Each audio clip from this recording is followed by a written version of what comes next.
Hey everyone, welcome back. Hope you're having a fantastic day so far. So this year in 2025, there are going to be two different increases. Well, there's actually going to be one increase and then there's going to be a raise on top of that. So two increases. We are going to be covering the difference between those.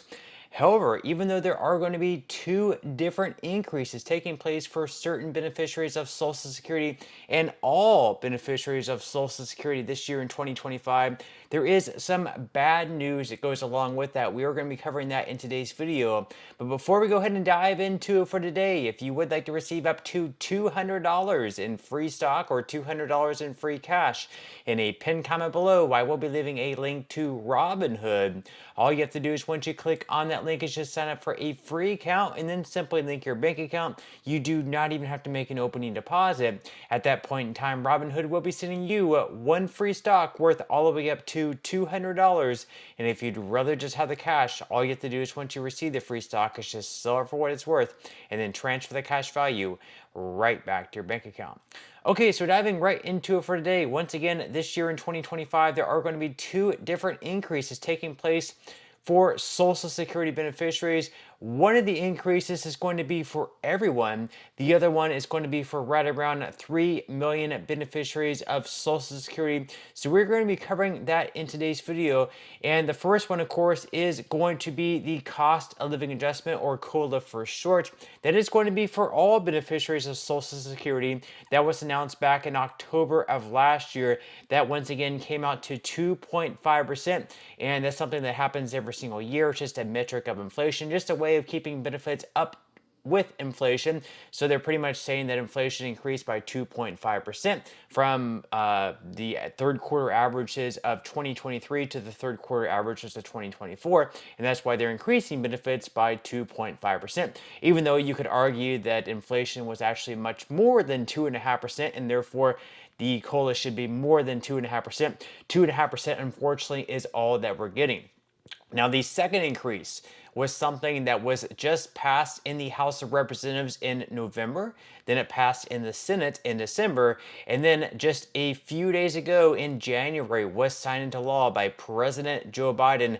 That was the Social Security Fairness Act. This is going to impact right around 3 million Americans. And what it basically does is it repeals the windfall elimination provision and the government pension offset. So if you worked in the public sector and as well as the private sector, so if you're like a police officer, a teacher, a firefighter, and you earn a pension, but you also worked another job in the private sector where you did contribute to Social Security, just because you're receiving the pension, your Social Security benefit whenever you go to collect actually gets reduced simply because you're also receiving a pension. And back in the 80s, they said, hey, it's unfair for people to receive both a pension as well as a full Social Security benefit. You don't need that much in benefits, so they went ahead and made those two measures. Well, over the years, people began saying how unfair that was to have their Social Security benefit reduced just because they were also receiving a pension. So that's basically what that bill did. So there are going to be two different increases taking place.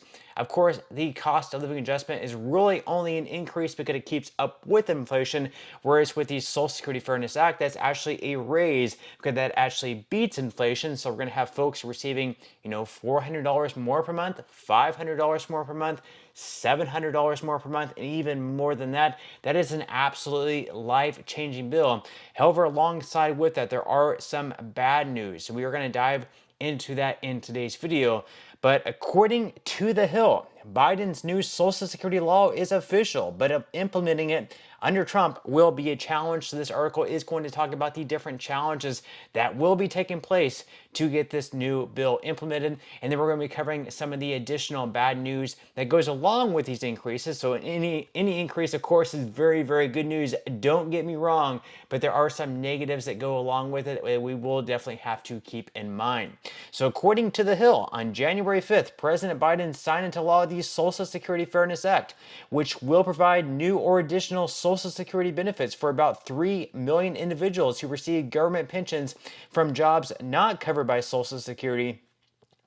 Though criticized by liberal, centrist, and conservative Social Security policy experts, the legislation was popular among elected officials and cleared the House and Senate with large bipartisan majorities. President-elect Trump also supported the legislation, and it will fall to his administration to actually make the new benefit structures a reality. This will be a challenge, partly because of the chaotic legislative process that brought the law into effect. So the Senate ultimately received the legislation in late November, and it was initially unclear whether it would actually receive a vote. So Senate Majority Leader Chuck Schumer ended that speculation by announcing at a labor rally that it would receive a vote as one of the last acts of the 118th Congress. This hurried process allowed for little discussion of the practical details associated with implementing the legislation. Schumer, late in the debate, tried to amend the legislation's effective date, but the amendments were withdrawn. In the end, the law retained the same effective date that was in Graves' legislation from 2 years ago. Now, the Social Security Administration will now need to quickly scramble and begin issuing large back payments to millions of individuals. So basically, these payments were made effective starting in January of 2024. Which means all year long, you're going to receive out on the missed payment. So if you're supposed to receive an increase of $500 per month, for all of 2024, you're going to receive $6,000. Plus, you're going to receive the $500 for January that you did not receive.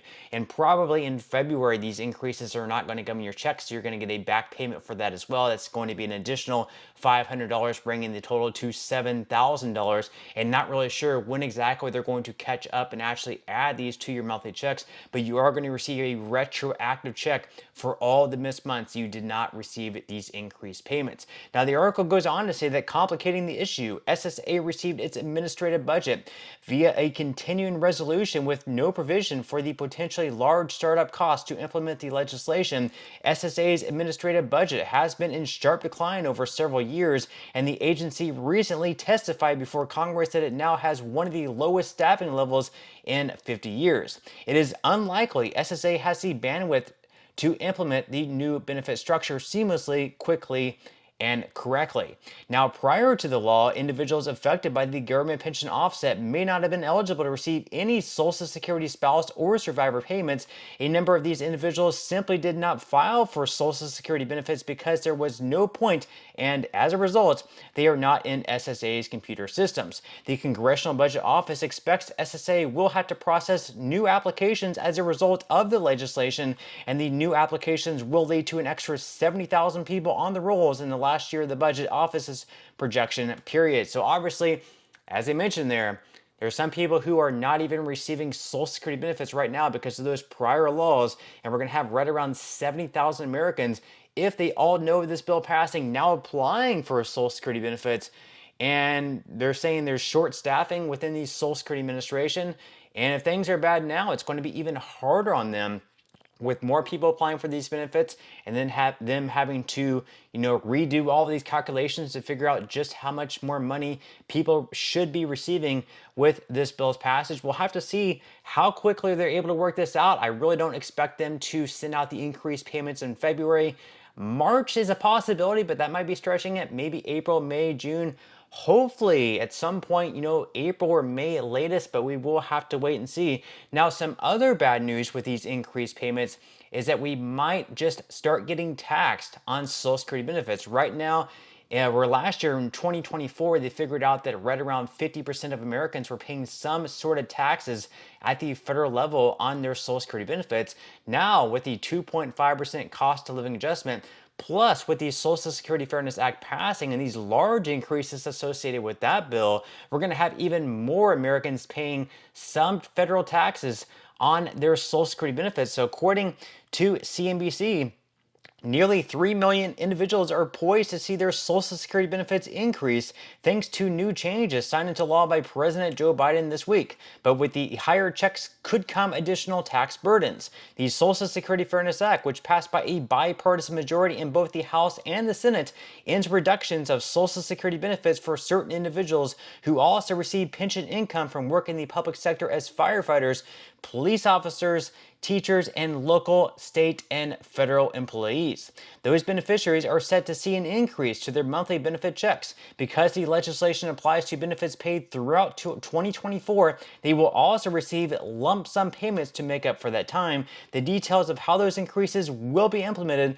are now being determined according to the Social Security Administration. So once again, we could see increases of anywhere between $400 to $700 per month, which of course is also going to force Americans to perhaps for the first time have to begin paying taxes on their Social Security benefits. Now, the real wild card here is that one of Trump's plans whenever he was coming into office in regards to Social Security was to actually eliminate taxes at the federal level on Social Security benefits. Now, this will have to be a bipartisan idea, which means that he'll have to get enough Republicans as well as enough Democrats to get this bill to pass, especially in the Senate, where in the Senate for most bills, they will need at least 60 votes. So whether or not they can actually come up with this bipartisan idea and get it to pass both through the House as well as in the Senate, we will have to wait and see. But with that said, leave your thoughts and comments below. Do you think that they should eliminate taxes at the federal level on Social Security benefits? Leave your comments below. I would definitely love to read them.